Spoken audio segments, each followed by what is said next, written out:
موضوع الدرس في أزمة البيعة بيعة الحديبية سورة الفتح تفسير ابن كثير. الحمد لله رب العالمين والصلاة والسلام على أشرف الأنبياء وسيد المرسلين سيدنا محمد وعلى آله وأصحابه أجمعين. اللهم صل على سيدنا محمد وعلى آل سيدنا محمد كما صليت على إبراهيم وعلى آل إبراهيم في العالمين إنك حميد مجيد. أعوذ بالله من الشيطان الرجيم. بسم الله الرحمن الرحيم. إنا أرسلناك شاهدا ومبشرا ونذيرا لتؤمنوا بالله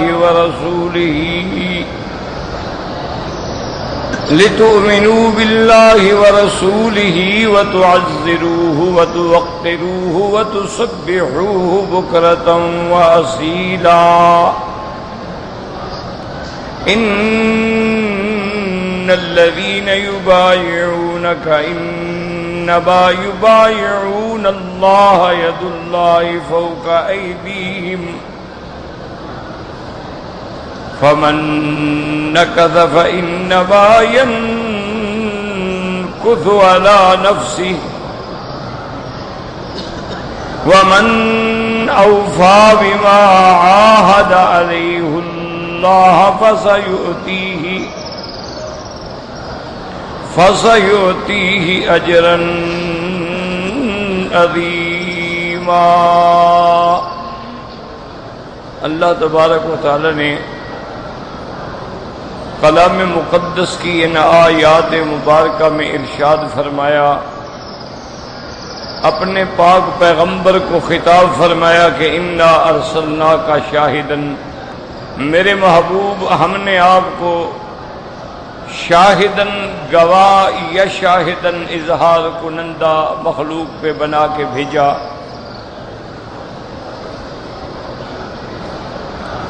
ومبشرن خوشخبری دینے والا ایمان والوں کو، ونذیرن اور ڈرانے والا انکار کرنے والوں کو،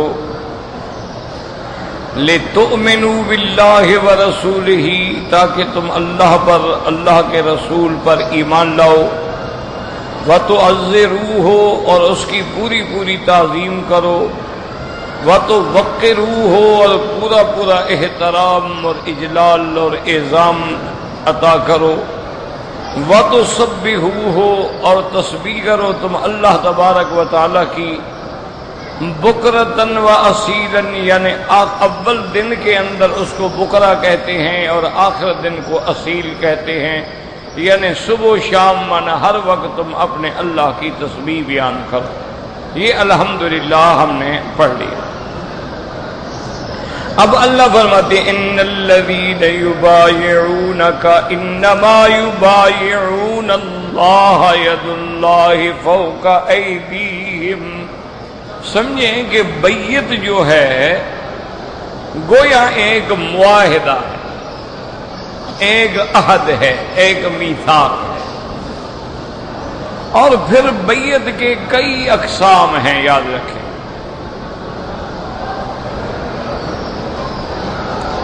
ایک تو بیعت ہوتی ہے علی الاسلام علی الایمان کہ کافر تھا، حضور پاک کی خدمت میں آئے اور بیعت کی، مسلمان ہو گئے، یہ بھی بیعت جس کا ذکر بھی اللہ نے قرآن میں فرمایا ہے کہ یا ایھا النبی اذا جاءک المؤمنات یبایعنک علی لا یشرکن باللہ شیئا الی آخرہ، کہ میرے محبوب جب آپ کے پاس ایمان والی عورتیں آئیں بیعت کرنے کے لیے تو وہاں بھی لفظ بیعت ہے، تو یہ بیعت علی الاسلام علی الایمان.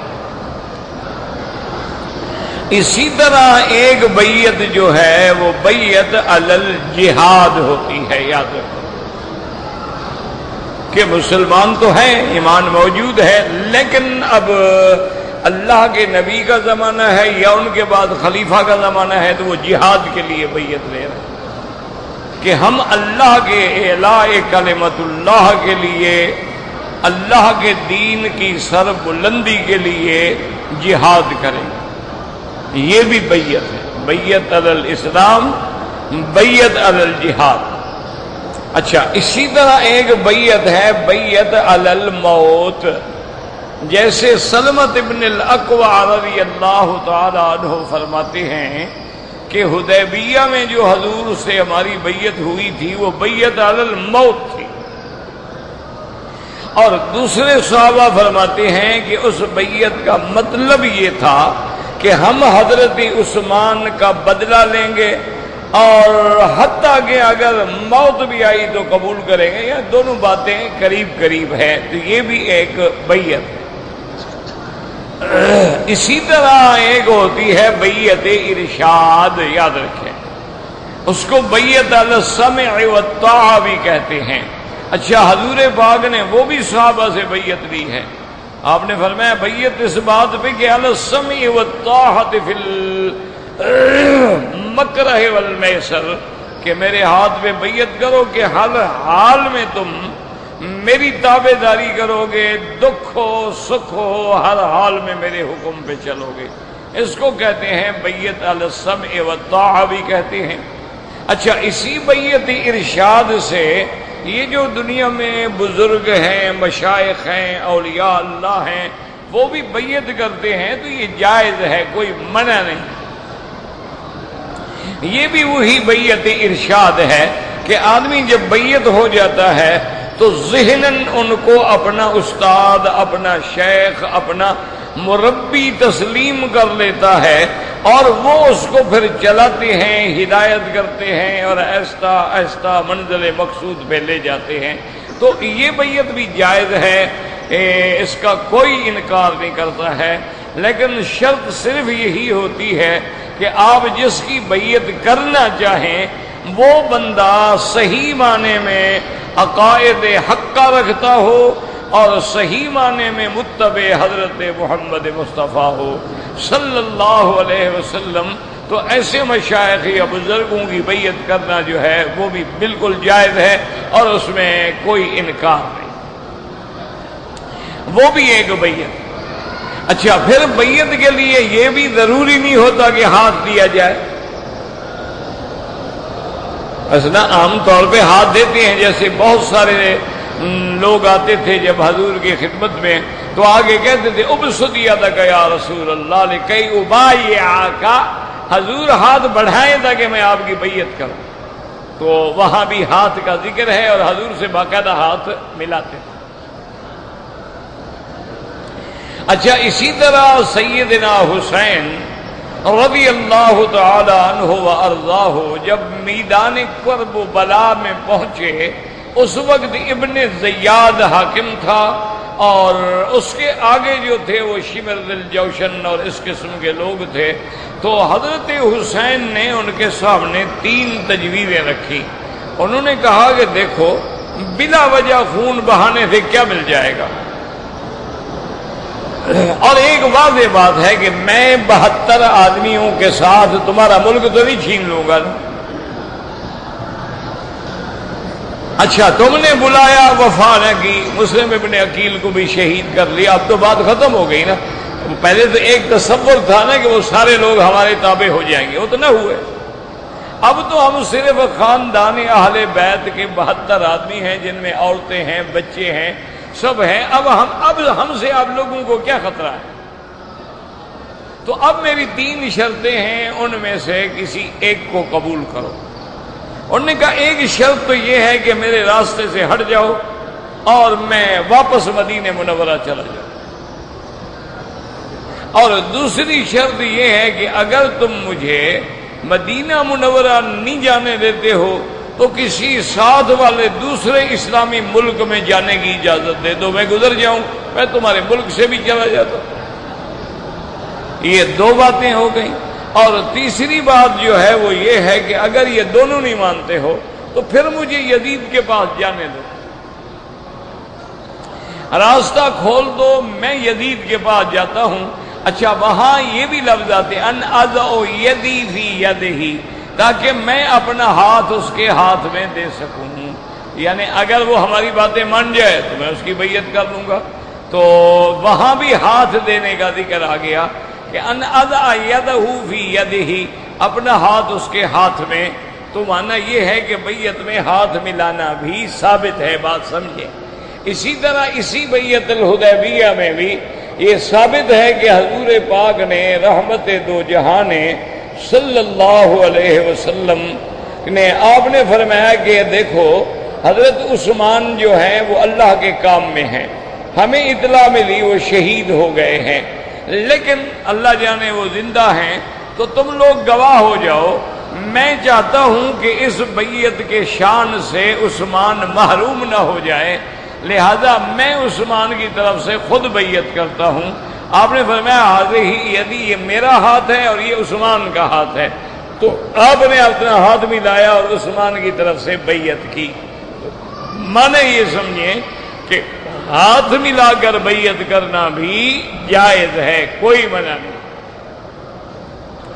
اچھا کبھی یہ ہوتا ہے کہ بھئی آدمی ہاتھ نہیں ملاتا، لیکن زبانی کا دامی کہہ دیتا ہے کہ جی میں نے آپ کو بیعت کر لیا، بس ٹھیک ہے، ہو گیا۔ اس نے کہا جی ٹھیک ہے، تو بس بات بیعت ہو گئی۔ جیسے کہ بی بی عائشہ فرماتی ہیں رضی اللہ تعالی عنہا کہ جب عورتیں حضور کی خدمت میں بیعت کرنے کے لیے آتی تھیں تو حضور کبھی ہاتھ نہیں ملاتے تھے، بس آپ دور سے فرما دیتے تھے قد بایعتکنا، میں نے تمہاری بیعت کر لی، انہوں نے قبول کر لی، بیعت ہو گئی۔ تو معنی کیا ہوا کہ اگر کوئی آدمی صرف زبان کلام سے بھی کہہ دے کہ میں نے بھئی آپ کو بیعت کر لیا ہے، تو بس بات ختم ہو گئی، وہ بیعت وہ بھی ہو جاتی ہے، تو بیعت کرنا بھی جائز ہے۔ اچھا یہ جو بعض لوگوں نے ایک مسئلہ بنا رکھا ہے کہ جس آدمی کا پیر نہیں ہوگا وہ نعوذ باللہ حرام موت مرے گا اور جنت میں بھی نہیں جائے گا، یہ جاہلوں کی باتیں ہیں، اس کا دین اسلام سے کوئی تعلق نہیں ہے۔ کسی آدمی نے بیعت نہیں کی کوئی بات نہیں، لیکن کسی کو کوئی اچھا شیخ مل گیا بیعت کر لی تو الحمدللہ۔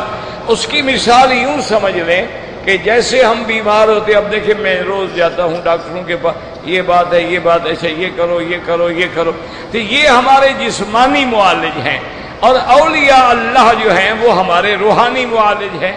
یعنی ایک بیماریاں ہیں جسمانی کہ بھئی ہمیں بخار ہو گیا، نزلہ ہو گیا، کھانسی ہو گئی، تکلیف ہو گئی، یہ جسمانی بیماری ہے۔ ایک روحانی بیماریاں ہیں کہ شرک ہے، زنا ہے، شراب ہے، چوری ہے، ڈاکہ ہے، غیبت ہے، جھوٹ بولنا ہے، خیانت ہے، یہ بھی بیماریاں ہیں، لیکن یہ روحانی بیماریاں ہیں۔ تو اولیاء اللہ جو ہیں وہ ان روحانی بیماریوں کا علاج کرتے ہیں اور ہمیں وہ ان بیماریوں سے نکالتے ہیں۔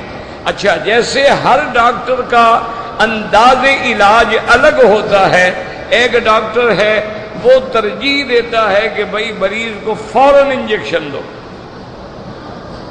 کیوں انجیکشن جو ہے وہ تو بلڈ میں گیا اور اثر شروع کر دیا نا اس نے۔ اچھا تو ایک ڈاکٹر کو کہتے ہیں نہیں بھائی اتنا زبردست اتنا ہیوی ڈوز دینے کی کیا ضرورت ہے، یہ نہیں ہے نا کہ اب اگر کسی کیڑے مکوڑے کو مارنا ہو تو بندوق مار دو، یہ تو کوئی معقول بات نہیں، اس کو تھوڑا تھوڑا دوا دو، تھوڑے آہستہ آہستہ آہستہ اس کو اوپر لے جاؤ، اس کو لو ڈوز سے شروع کرو تاکہ خدا نہ خواستہ پھر اگر کبھی بیمار ہو بیچارہ تو پھر اس سے زیادہ ڈوز لے لے گا، لیکن تم نے آخری ڈوز پہ پہنچا دیا ہے، پھر اس کو تکلیف ہوگی تو پھر یہ کیا کرے گا، اس کے بعد راستہ ہی کوئی نہیں بچا نا۔ تو وہ ان کا اب اچھا ایک ڈاکٹر ہیں، ابھی بھی میرے ایک دوست ہیں وہ بھی ڈاکٹر ہیں ماشاءاللہ، اس دور میں دنیا کہاں پہنچ گئی ہے، لیکن وہ ابھی بھی مکسچر بنا کے دوا دیتا ہے۔ جیسے پرانے دور میں ہم غریب اس علاقوں میں رہتے تھے نا، بستیوں میں، اور چھوٹی چھوٹی ڈسپنسریاں ہوتی تھیں، تو وہاں کیا ہوتا تھا، اچھا جی یہ ٹینچر بنا دو، یہ ہاضمے کا ٹینچر ہے، یہ کھانسی کا ٹینچر ہے، بڑے بڑے کنٹر ہوتے تھے اس سے وہ بنا دے، یہ ٹینچر کارڈ کو ہے، یہ ٹینچر زنجیورس ہے، یہ جناب فلان ہے وہ فلان ہے۔ تو ابھی تک وہ اللہ کا بندہ ٹینچر سے علاج کرتا ہے۔ اچھا مجھے خود تکلیف تھی، بڑے بڑے ڈاکٹر حرم شریف کی برکت سے سارے بیچارے اکٹھے ہو گئے اور سب نے بڑی توجہ کی، سب نے زور لگا لیا، ٹھیک نہ ہوا۔ مجھے کسی نے کہا جی وہ آپ کا اپنا تعلق والا ہے، آپ اس کو بلائیں۔ میں نے کہا یار وہ تو ایک عام ڈاکٹر ہے، طبیب عام ہے بیچارہ، فقط MBBS ہے، اور مجھے جو دیکھ کے گئے تو کنسلٹنٹ ہیں اور استشاری ہیں اور اسپیشلسٹ ہیں اور اتنے بڑے پروفیسر ہیں، تو اب اس غریب کا کیا مقام باقی رہ گیا ہے؟ تو انہوں نے کہا حضرت بلانے میں کیا حرج ہے؟ میں نے اس کو بلایا، اس نے کہا جی ٹھیک ہے۔ وہ جناب 2 بوتلیں وہی ٹنچر وہ بنا کے جناب وہ لے کے آ گیا۔ میں نے کہا یہ کیا ہے ڈاکٹر صاحب؟ اس نے کہا جی میرا علاج یہی ہوتا ہے، سارا علاج چھوڑ دیں، مہربانی کر کے آج کے دن میں 3 خوراکیں میرے دوا کی لے لیں۔ میں نے 3 خوراکیں لی، ٹھیک ہو گیا۔ اور میں نے کہا ڈاکٹر صاحب یہ اللہ نے تیرے ہاتھ میں شفا رکھی ہے۔ اس نے کہا جی میں کون سا ولی اللہ ہوں کہ میرے ہاتھ میں شفا ہے، بس میرا اندازہ یہ ہے کہ جو ابتدا میں تجویز ہوئے تھے نا دوا، وہ آج بھی وہی زیادہ بہتر ہے۔ آج جو زیادہ سے زیادہ چیزیں بنتی جا رہے ہیں یہ اور تباہی کا ذریعہ ہے۔ وہ سادہ علاج ہے، فائدہ ہو گیا الحمدللہ، نہیں ہو گیا تو مریض مرتا تو نہیں رہا۔ تو بہرحال مقصد اسی طرح روحانی بیماریوں کا علاج بھی الگ ہوتا ہے۔ بعض بزرگ سمجھتے ہیں کہ اس بندے کا علاج یہ ہے کہ اس کو پابندی سے نماز، تہجد، اشراق، ضحیٰ، چاشت پڑھائی جائے اور اس کو تمام مسنون دعائیں سکھائی جائیں اور اس کو کم از کم یعنی کچھ دن کے لیے یہاں اپنے پاس رکھا جائے، یہ ٹھیک ہو جائے گا۔ بعض علماء جو بزرگ جو ہوتے ہیں وہ کہتے ہیں بھی نہیں، اس کا علاج یہ ہے کہ اس سے تھوڑی سی چلہ، تھوڑی سی مجاہدہ، تھوڑی سی مشقت والا کام بھی کرواؤ، تب جا کے یہ ٹھیک ہوگا، ورنہ یہ ٹھیک نہیں ہوگا۔ تو ان کی باتیں بھی کبھی کبھی آدمی کو سمجھ نہیں آتی، جیسے ڈاکٹروں کی باتیں سمجھ نہیں آتی۔ تو ابھی یہ پرسوں کی بات ہے، وہ میرے ایک دوست ہیں سعودی ہیں ماشاءاللہ، بہت بڑے ڈاکٹروں میں ہیں، جو نامور قسم کے ڈاکٹر ہوتے ہیں، ان کا اپنا ماشاءاللہ اسپتال بھی ہے۔ وہ مجھے ملے، میرا حال حوال پوچھا، میں نے کہا یہ، انہوں نے کہا مکی صاحب جیسے گاڑی کو ورک شاپ میں لے جاؤ نا تو انشاءاللہ مکینک اس کے 14 نقص نکال لے گا، آپ تو ایک کے لیے لے جائیں گے نا کہ بھئی یہ سٹارٹ ہونے میں تنگ کرتی ہے، وہ کہے گا کاربوریٹر بھی خراب ہے، کوئل بھی خراب ہے، اس کی بیٹری بھی ڈاؤن ہے، اس کا اگنیشن سسٹم بھی خراب ہے، وہ انشاءاللہ 14 نقص۔ اسی طرح آپ ڈاکٹروں کے پاس جائیں گے نا، وہ آپ سے محبت زیادہ کرتے ہیں تو ہر ڈاکٹر ایک نئی بیماری ڈھونڈ دے گا۔ آپ مہربانی کر کے کسی کے پاس نہ جائیں، بس اللہ سے دعا کریں اور اللہ پاک رحمت فرما دیں گے، سارے دوا چھوڑ دیں۔ تو میں نے کہا ٹھیک ہے، اب یہ اپنا انداز ہے، اس کا اپنا، حالانکہ وہ بھی خیر خواہ آدمی اور خود ڈاکٹر ہے، یہ بھی نہیں کہ وہ خود کوئی حکیم شکیم ہے، خود بھی بہت بڑے ڈاکٹروں میں، یعنی جو باہر دنیا میں فرانس میں اور اٹلی میں اور بڑی دنیا میں جو سیمینار ہوتے ہیں ان کو وہاں بلایا جاتا ہے ان ڈاکٹروں میں۔ اور نے کہا کسی کا سارے دوا چھوڑ دو، سارے پرابلم چھوڑ دے، بس خوراک اچھی کر لیں اور اس کے بعد پانی کا خیال کریں گے، پانی آپ کا صاف ہونا چاہیے، اور اسی طرح جب بھی آپ کھانا کھائیں، اٹھیں بیٹھیں نیند سے، ہر وقت ہاتھوں کو دھوئیں، کیونکہ اس سے جراثیم جو ہے وہ اندر چلے جاتے ہیں۔ تو یہ وہ غفلت ہے بنیادی جس کا ہم خیال نہیں کرتے ہیں۔ حمام میں چلے گئے، ہاتھ نہ دھویا، آگے پھر بیٹھ گئے۔ اچھا کوئی بندہ ہے اس کے ساتھ ملے، پھر ہاتھ نہیں دھویا، تو اس کو کوئی جراثیم لگا ہوا تھا، پھر آپ کیا کریں گے؟ تو وہ آپ کے پاس فوراً آ جائے گا، منتقل ہو جائے گا۔ تو بہرحال کہنے کا مقصد یہ ہے کہ بیعت جائز ہے، اور یہ بھی ضروری نہیں ہے کہ بیعت میں ہاتھ ملایا جائے، بغیر ہاتھ ملانے کے بھی بیعت ہو سکتی ہے۔ اب جناب سمجھیں کہ یہاں جو بیعت ہو رہی ہے، اس بیعت کی شان دیکھیں۔ اللہ فرماتے ہیں ان الذین یبایعونک انما یبایعون اللہ ید اللہ فوق ایدیہم۔ اللہ نے فرمایا میرے محبوب جو لوگ آپ کی بیعت کر رہے ہیں، یہ آپ کی بیعت نہیں بلکہ یہ خدا کی بیعت کر رہے ہیں، اور ان کے ہاتھوں پہ اللہ کا ہاتھ ہے۔ تو اسی سے بعض ہمارے جو ہے نا جی وہ وحدت الوجود والے اور غالی قسم کے جو ہوتے ہیں وہ اسی سے نکالتے ہیں نا کہ دیکھو جی نبی کو خود اللہ نے کہا ہے، جو نبی کے ہاتھ پہ بیعت کر رہا ہے وہ خدا کی بیعت کر رہا ہے، تو گویا محمد مصطفیٰ ظاہر میں تو مصطفیٰ تھے لیکن اندر میں خود خدا تھے۔ انہوں نے یہ عقیدے بنائے ہیں، انہوں نے بھی نعوذ باللہ شرک کی انتہاؤں پہ پہنچ گئے ہیں۔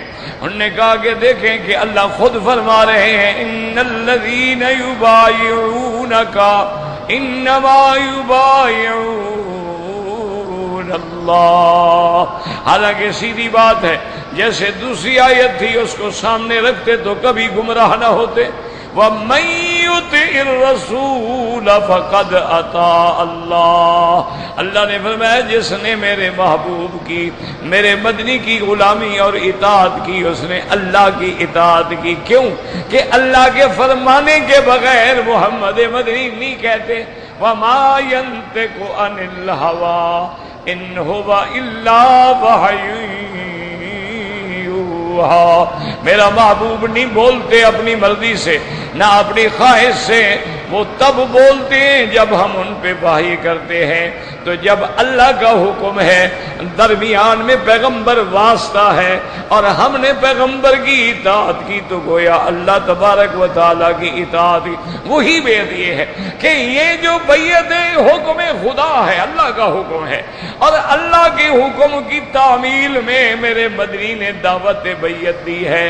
تو اب جو لوگ میرے مدنی کی بیعت کر رہے ہیں گویا کہ وہ اللہ کی بیعت کر رہے ہیں، چونکہ حکم خداوندی ہے۔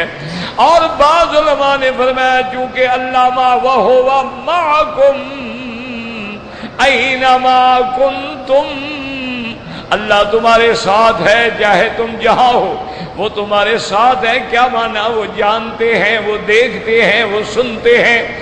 تمہارے ساتھ کا معنی یہ نہیں ہوتا کہ تمہارے اندر ہے، اور تمہارے ساتھ کا معنی یہ نہیں ہوتا کہ اللہ حلول کر جاتے ہیں۔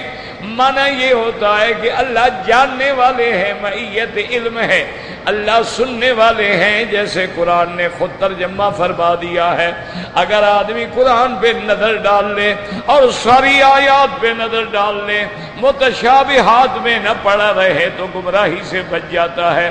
اللہ نے فرمایا موسیٰ علیہ السلام ہارون علیہ السلام سے ذهبا الى فرعون انه طغى،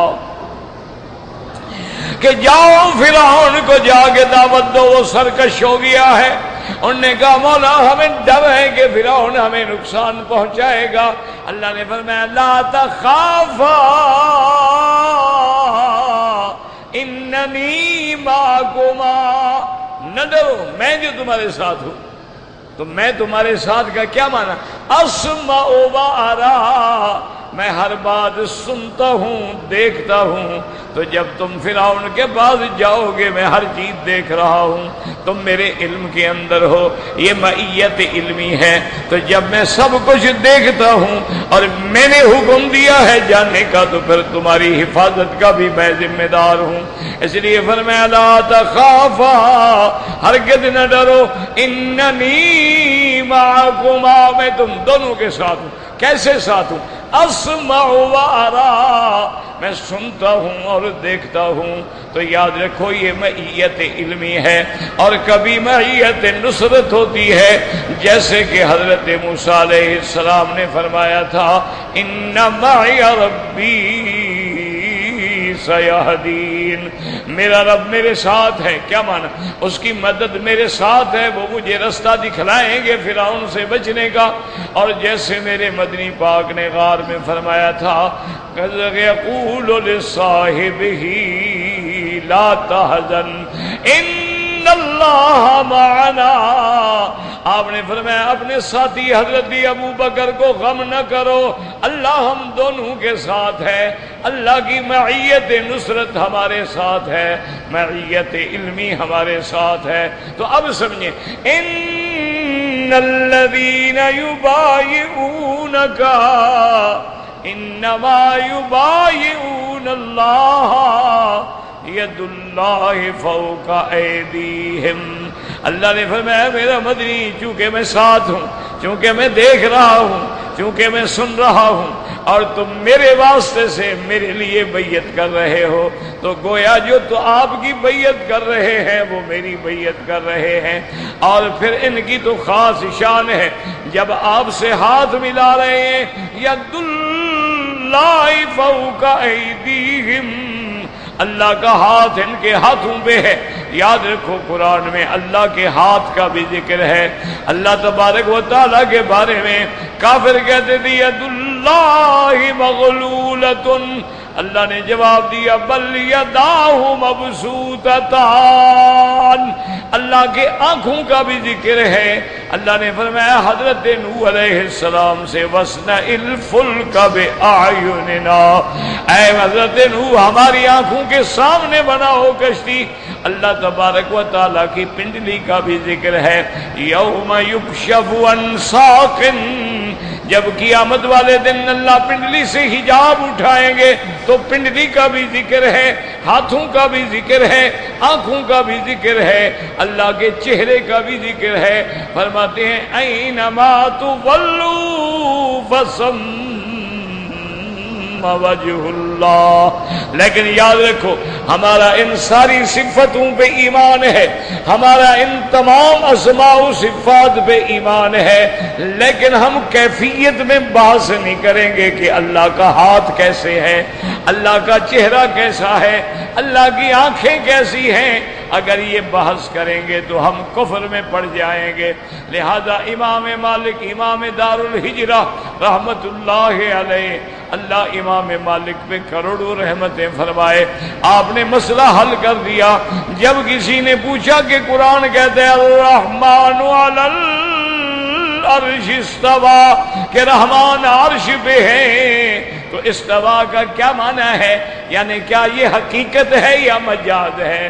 حضرت امام مالک نے فرمایا بالکل حقیقت ہے، الاستواء معلوم، استواء پر ہمارا ایمان ہے، وَكَيْفِيَّتُهُ مَجْهُولٌ، وہ کیسے بیٹھے ہیں، کیسے عرش پہ بیٹھتے ہیں، کیفیت میں ہم بحث نہیں کریں گے، وہ ہم نہیں جان سکتے ہیں۔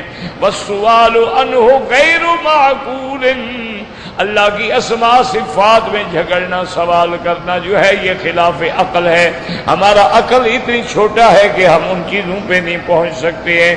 جیسے کہ حدیث میں آتا ہے ینزل ربنا تبارک و تعالی، رات کے آخری حصے میں اللہ تبارک و تعالی عرش سے آسمان دنیا پہ نزول اجلال فرماتے ہیں، لیکن کیسے اترتے ہیں؟ کما یلیق بشانہ تبارک و تعالی، جیسے اللہ تبارک و تعالی کو زیبا ہے۔ تو اب سمجھ لیں کہ ان الذین یبایعونک انما یبایعون اللہ ید اللہ فوق ایدیہم، جیسے اللہ نے دوسری آیت میں بھی فرمایا تھا وَمَا رَمَيْتَ اِذْ رَمَيْتَ وَلَكِنَّ اللَّهَ رَمَى، میرے مدنی آپ نے جو مٹی پھینکی وہ آپ نے نہیں پھینکی، وہ بلکہ ہم نے پھینکی ہے۔ کیا مانا؟ آپ تو سبب تھے لیکن پہنچانے والی میری ذات تھی کہ ہر کافر کے آنکھ میں میں نے پہنچا دی۔ کافر تو آپ کے گھر کے چاروں طرف کھڑے تھے، حضور نے تو مٹی ایک طرف پھینکی تھی، لیکن سب کے آنکھوں میں پہنچانے والی جو ہے وہ اللہ تبارک و تعالیٰ کی ذات تھی۔ اس لیے اللہ فرماتے ہیں کہ گویا یہ بیعت جو ہے انہوں نے میرے ہاتھ پہ بیعت کی ہے اور میرا ہاتھ جو ہے ان کے ہاتھوں کے اوپر ہے۔ اچھا، اس سے بعد لوگوں نے ایک مسئلہ نکالا ہے کہ جب آدمی کسی پیر سے بیعت کر لازم پیر کا ہاتھ اوپر ہو، یہ کوئی مسئلہ نہیں، اوپر ہو یا نیچے ہو یہ کوئی مسئلہ نہیں۔ ہاتھ ملا لیا، دونوں برابر بیٹھے، دونوں کا کوئی نہ نہ اوپر ہے نہ نیچے ہے، دونوں برابر ہیں۔ یا کبھی شیخ کا ہاتھ نیچے ہے اور مرید کا اوپر ہے، کوئی فرق نہیں۔ تو یہ مسئلہ ضروری نہیں ہے کہ ہر حال میں پیر کا ہاتھ جو ہے جناب وہ اوپر کرو، یہ کوئی مسئلہ نہیں۔ اور اگر کوئی بیعت نہ کرے، اس کے بغیر بھی شریعت پہ چلتا رہے تو بیعت کوئی ضروری بھی نہیں ہے۔ لیکن اگر کوئی مرشد کامل ہو، مرشد متبع سنت ہو، مرشد دین والا ہو، مرشد ہدایت والا ہو، اس کی بیعت میں بڑا فائدہ ہوتا ہے۔ اس کی بیعت میں آدمی پر ایک نگرانی آ جاتی ہے نا، ایک کہ بھئی کوئی ہمیں دیکھنے والا بھی ہے نا، پوچھنے والا بھی ہے نا، کیا کر رہے ہو بھائی؟ اور پھر جہاں جہاں وہ کمزوری دیکھتے ہیں پھر وہ فوراً ہدایت بھی ساتھ کر دیتے ہیں، یعنی جہاں کوئی تھوڑی سی بیماری دیکھی علاج بھی کر دیا۔ وہ ایک مثل مشہور ہے نا جی کہ ایک بڑے بزرگ تھے، پیر تھے ہندوستان میں، ان کی بیعت تھے ایک شخص، اور وہ تھے افغانستان سے بھی کہیں آگے، اللہ عالم تاجکستان میں یا ازبکستان میں، وہاں کے تھے۔ وہ شیخ فوت ہو گئے۔ وہ جب بزرگ فوت ہو گئے تو ان کا لڑکا، ایک ہی لڑکا تھا، تو اس کو ماں نے کہا بیٹا تم نے باپ کے ہوتے ہوئے تو کچھ حاصل نہیں کیا، کیونکہ آدمی کی بدقسمتی ہوتی ہے نا، اپنے ماں باپ سے فیض حاصل نہیں کرتا، وہ فکر ہی نہیں ہوتی نا، باپ ہے کیا ہے وہ ٹھیک ہے، پرواہ ہی نہیں کرتے، نتیجہ یہ نکلتا ہے محروم ہو جاتے ہیں۔ تو تم فلاں بزرگ تھے، تمہارے باپ کے خلیفہ تھے اور بڑے کامل اور عامل اور عابد اور زاہد، تم ان کی خدمت میں جا کے کچھ عرصے کے لیے رہو تاکہ تمہاری اصلاح ہو جائے۔ وہ صاحبزادہ چل پڑا اور اس نے اطلاع بھیجی حضرت کہ میں آ رہا ہوں، تو وہ پیر صاحب خود باہر آئے، شہر کے استقبال کیا، ابھی میرا تو شہزادہ ہے، میرے تو پیر کا، میرے تو مرشد زادہ ہے، میرے پیر کا بیٹا ہے۔ استقبال کیا، سب لوگوں کو بلایا، بڑی شاندار دعوتیں کی۔ جب 3 دن گزرے تو علیحدہ بٹھا کے پوچھا کہ بیٹا کیوں آئے تھے اتنا لمبا سفر کر کے؟ خط لکھ کے پوچھ لیتے، بندہ بھیج دیتے۔ اس زمانے میں تو سفر بڑا امتحان تھا نا، ہوائی جہاز تو نہیں تھے نا، میں 1 منٹ میں اڑا اور پہنچ گیا۔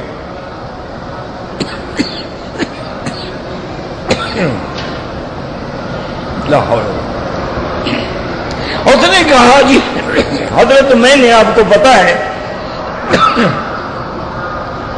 اپنے والد سے کوئی اصلاح نہیں کی، اب میں آپ کی خدمت میں آیا ہوں کہ آپ ان کے خلیفہ ہیں تو میری تربیت کر دیں، میری اصلاح ہو جائے، میرے علاج ہو جائے۔ انہوں نے کہا اچھا اس لیے آئے ہو؟ انہوں نے کہا ہاں۔ انہوں نے کہا ادھر جا کے بیٹھو، ادھر اٹھو یہاں، وہاں بیٹھو۔ اب وہ حیران کہ بھئی یہ اچھا شیخ ہے، پہلے مجھے بستر اپنے ساتھ گدے پہ، اپنے ساتھ مصلے پہ، اب کہہ رہے ادھر جا کے بیٹھو ادھر۔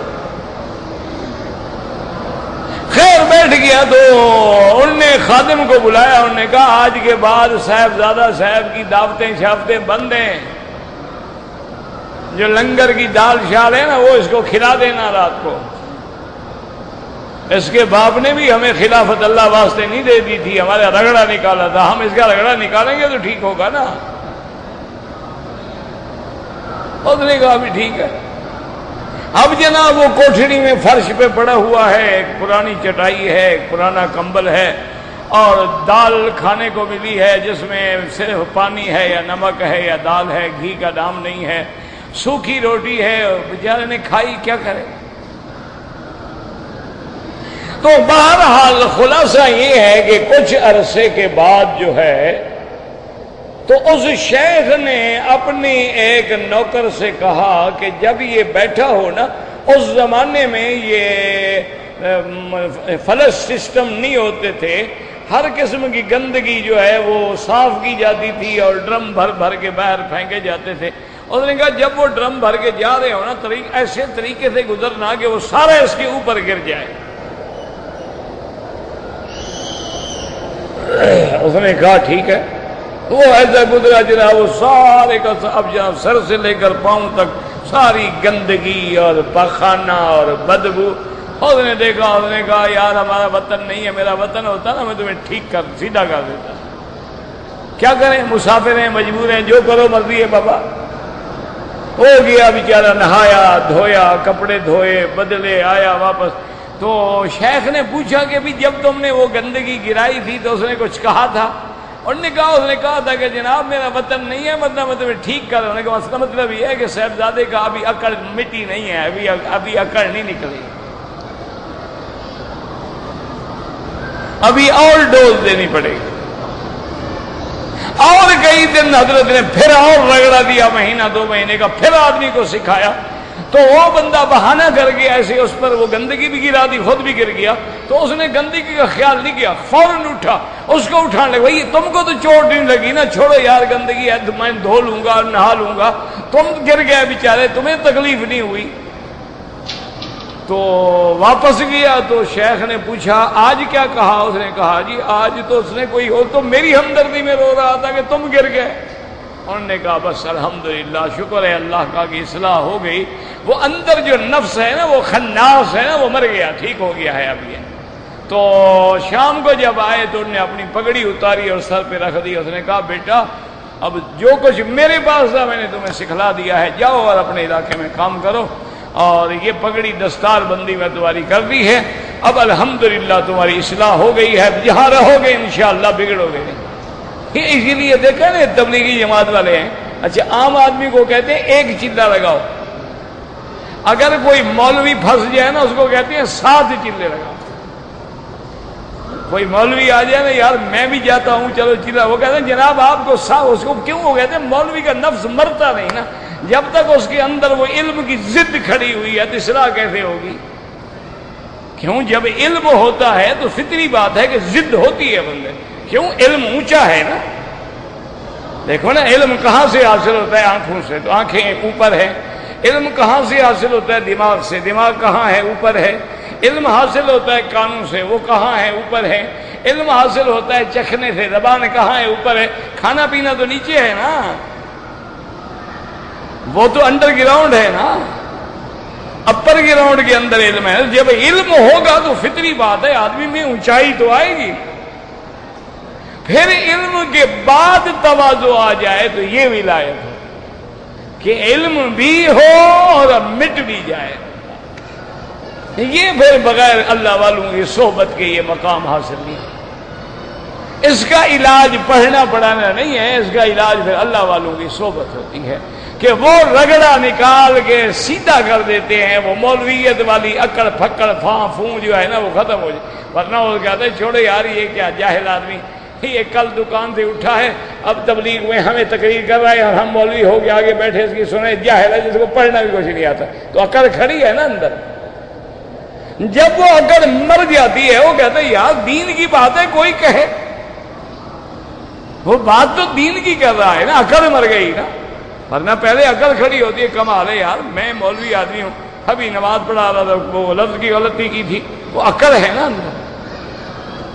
اگر وہ عقل مر جائے وہ کہتا ہے یار انسان ہے، غلطی انسان سے ہوتی ہے، انسان بھول سکتا ہے، تو امام بھی بھول سکتا ہے، وہ بھی تو بندہ ہے نا۔ تو اس لیے یاد رکھیں، فرمایا انما یبایعون اللہ ید اللہ فوق ایدیہم، اور ساتھ یہ بھی بتلا فمن نکث، جس نے بیعت توڑی، فانما ینکث علی نفسہ، اس کے بیعت توڑنے کا عذاب جو ہے، وبال جو ہے وہ اسی پہ ہوگا، وہ اللہ کا تو کچھ نہیں بگاڑے گا، اللہ کے رسول کا تو کچھ نہیں بگاڑے گا، اگر بیعت توڑے گا تو توڑنے کا عذاب بھی اسی پہ ہوگا۔ وَمَنْ أَوْفَى بِمَا عَاهَدَ عَلَيْهُ اللَّهُ فَسَيُؤْتِيهِ أَجْرًا عظیما، اور جس نے وفا کی جو اللہ سے عہد کیا تھا پھر اللہ اس کو اجر دیں گے، اور اجر بھی بہت بڑا، عظیماً یعنی ثواباً جزیلاً۔ تو یہ بیعت کے احکام تھے۔ اللہ ہمیں بھی صحیح معنی میں قرآن و سنت کی اتباع نصیب کرے، اور اللہ ہمیں ان مشائخ کے دامن سے وابستہ کرے جو صحیح معنی میں متبع سنت محمد مصطفیٰ صلی اللہ علیہ وسلم۔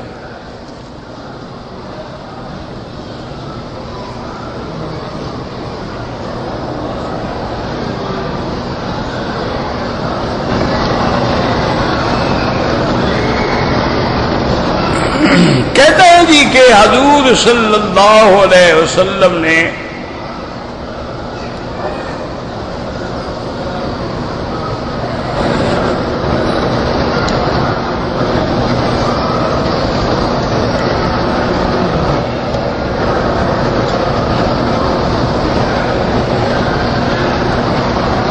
کہتے ہیں کہ حضور صلی اللہ علیہ وسلم نے خود یہ خلفائے راشدین میں سے کسی نے جنات سے جنگ لڑی ہے، اس کا ذکر میرا بھائی نہ قرآن میں ہے نہ حدیث میں ہے کہ کوئی خاص معرکہ ہوا ہو جس میں جنوں سے لڑائی لڑی گئی ہو، اس کا کوئی ذکر نہیں۔ دوسری بات یہ ہے کہ جب اللہ نے ہمیں ایسا علاج بتلا دیا ہے کہ اعوذ باللہ من الشیطان الرجیم، تو جن جو شیطان ہے وہ تو بھاگ گیا۔ لا حول ولا قوت الا باللہ العلی العظیم، جن بھاگ گیا۔ سورۃ البقرہ کی ہم نے تلاوت کی، جن بھاگ گیا، تو جو ہمارے پڑھنے سے بھاگ جائیں ان سے لڑنے کی کیا ضرورت ہے جناب؟ لڑنا تو انسان سے ہوتا ہے نا، یہ ضدی جانور ہے، اس پر لاکھ کلام پڑھتے رہو یہ پھر بھی لڑے گا۔ لیکن جن تو اتنا برداشت ہی نہیں کرتے، وہ تو بس آپ نے ایک دفعہ اللہ کا نام لیا ہو گئے۔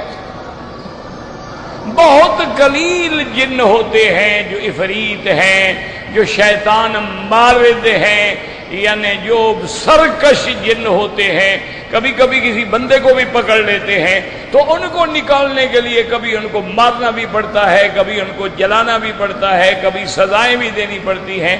تو بہرحال تو پھر بھی تو انسان ان پہ حاوی ہے نا، تو پھر وہاں لڑنے کی کیا ضرورت تھی؟ اور سب سے بڑی دلیل یہ ہے کہ اگر آپ قرآن دیکھیں نا تو سارے مسئلے قرآن میں موجود ہیں، لیکن افسوس ہے کہ کوئی پڑھنے والا ہو۔ اللہ تبارک و تعالیٰ فرماتے ہیں کہ ہم نے حضرت سلیمان علیہ السلام کے جن جو ہیں وہ تابع کر دیے، یعملون لہ ما یشاء من محاریب وتماثیل وجفان کالجواب وقدور الراسیات اعملوا آل داود شکرا وَقَلِيلٌ مِّنْ عِبَادِيَ الشُّكُورُ۔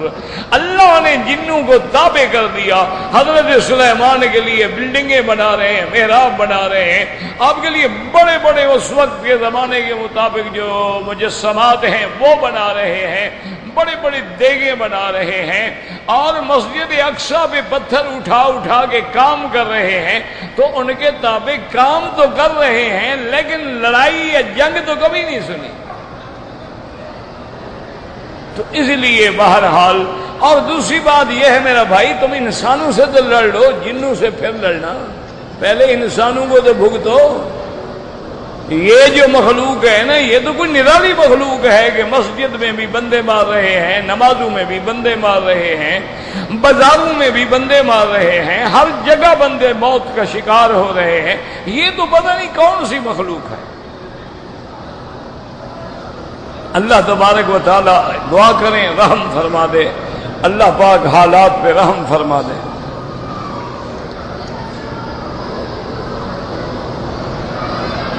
کہتا ہے جی کہ ہمارے ملک میں ایک رواج ہے کہ مردے کو جب قبر میں دفنا دیتے ہیں تو کہتے ہیں کہ بھئی اب آ جاؤ، اور پیچھے مڑ کے نہیں دیکھنا ورنہ مردہ بھاگ کے پکڑ لے گا۔ یہ جاہلوں کی عقیدہ ہے، جاہلوں کی باتیں ہیں، اب اس کا کیا علاج ہے؟ یہ کوئی مسئلہ تو نہیں ہے، تو گھسلا ہے نا کوئی۔ یہ کہاں کا مسئلہ ہے بھائی؟ تو بہرحال یہ بالکل جھوٹ ہے، من گھڑت قصہ ہے کہ پیچھے نہ دیکھو۔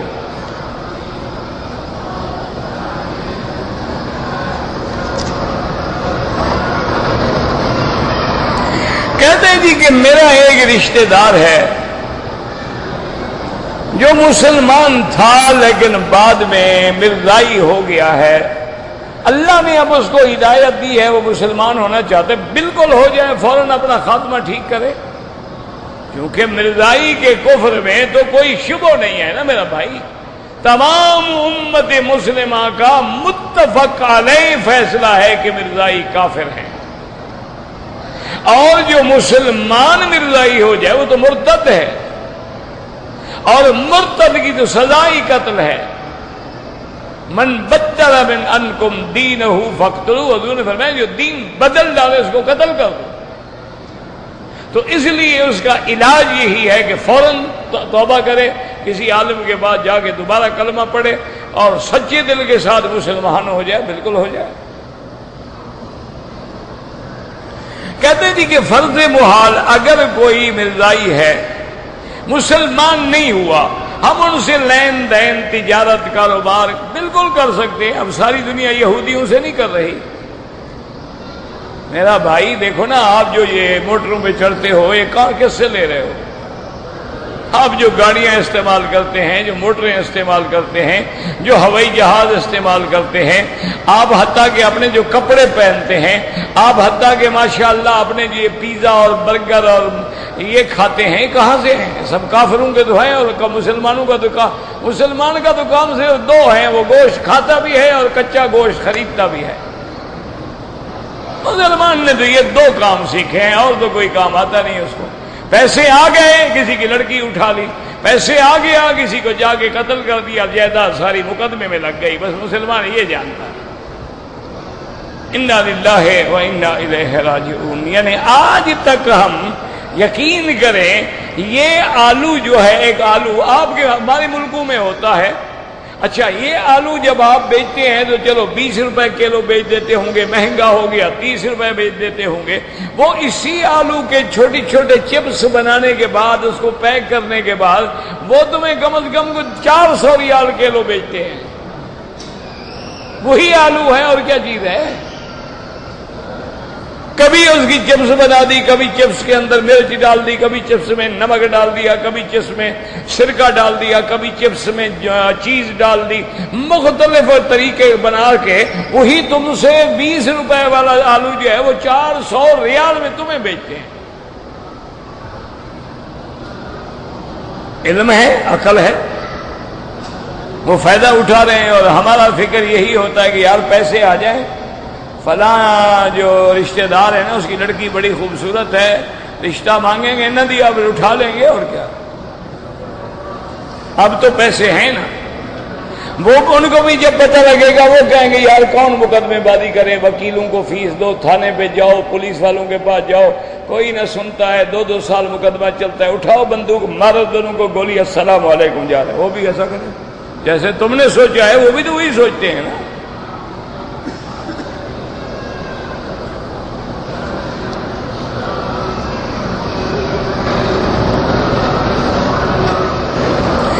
جی کہ سوائن فلو جو ہے میرا بھائی، اصل بات تو یہ ہے کہ یہ یورپ کا سب سے بڑا میڈیکل سکنڈل ہے کہ انہوں نے ایک ایسی وبا کا اعلان کر کے ساری دنیا کو دہلا دیا اور اربوں ڈالر کی ویکسین بیچ لی، ورنہ اس سے زیادہ بندے اور بیماریوں سے بھی مرتے ہیں۔ کتنے بندے ہیں جو ہائپرٹائٹس سے مر رہے ہیں، کتنے بندے ہیں جو ٹی بی سے مر رہے ہیں، کتنے بندے ہیں جو ایڈز سے مر رہے ہیں، کتنے بندے ہیں جن کے گردے فیل ہو رہے ہیں، ہزاروں بیماری میں، لیکن انہوں نے ایک نیا اسکینڈل بنایا، پوری دنیا کو ڈرا دیا، اور اس کے بعد اپنی دوائیں بیچی۔ اب آہستہ آہستہ پیچھے ہٹتے جا رہے ہو، جی کنٹرول ہو گیا ہے، ہو رہا ہے، ہو گیا ہے، ویکسین آ گئی ہے نا، بس آپ ویکسین لگوا لیں، ٹھیک ہو گیا۔ باقی جہاں تک ہے نا جی کہ ہاتھ ملانے سے، میں نے عرض کیا کبھی کبھی ہوتا ہے کہ بعض آدمی بیمار ہوتے ہیں، بعض آدمی مریض ہوتے ہیں، اچھا بعض بیماریاں متعدی ہوتی ہیں۔ اب دیکھیں نا، ایک آدمی سگریٹ پیتا ہے، آپ نہیں پیتے، وہ جو آپ کی طرف دھواں پھینک رہا ہے نا، اس سے زیادہ آپ کا نقصان ہو رہا ہے، حالانکہ آپ نے تو نہیں پیا ہے۔ اچھا ٹی بی والے آدمی کا گلاس تم نے استعمال کر دیا ہے، تمہیں ٹی بی ہو سکتی ہے۔ اس کے کپڑے تم نے پہن لیے ہیں، تمہیں ٹی بی ہو سکتی ہے۔ اس نے تمہارے سامنے بیٹھ کے تھوں کر کے تھوک دیا ہے، تمہیں ٹی بی ہو سکتی ہے۔ تو احتیاط کرنا کوئی منع تو نہیں ہے۔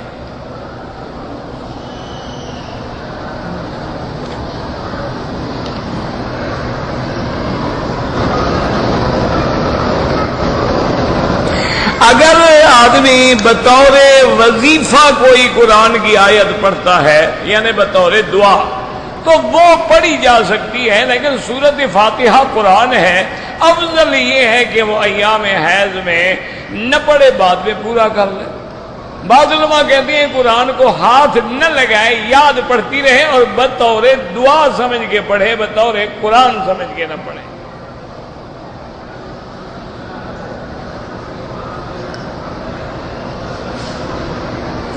اگر ایک آدمی نے عمرہ کر لیا ہے، وہ دوسرا عمرہ کرنا چاہتا ہے تو لازم اس کو حد حرم سے باہر جانا ہوگا، جیرانہ جائے، تنیم جائے، جدہ جائے، عرفات جائے، احرام باندھے، وہاں مکے میں آ کے طواف کرے، صفا مروہ دوڑے، بال کٹائے۔ اچھا بال پہلے کٹا چکا ہے یا اس طرح پھروا چکا ہے، بال ہوں یا نہ ہوں اس طرح پھر بھی پھروانا ہوگا۔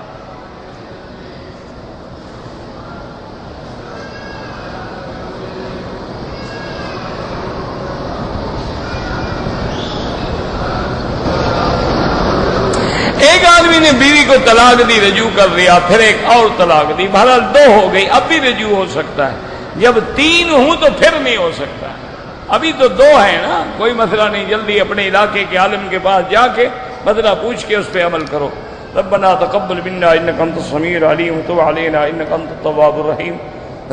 اسأل اللہ العظیم رب العرش العظیم ان یشفینا یا شافی یا سلام، اشفنا واشف مرضانا وارحم موتانا واستجب دعانا ولا تخيب رجاءنا برحمتك يا ارحم الراحمين يا ارحم الراحمين۔ اللهم اجعل لنا وللمسلمين من كل هم فرجا ومن كل ضيق مخرجا ومن كل بلاء عافيا۔ صلی اللہ تعالی علی خیر خلقہ سیدنا محمد وعلی آلہ وصحبہ اجمعین۔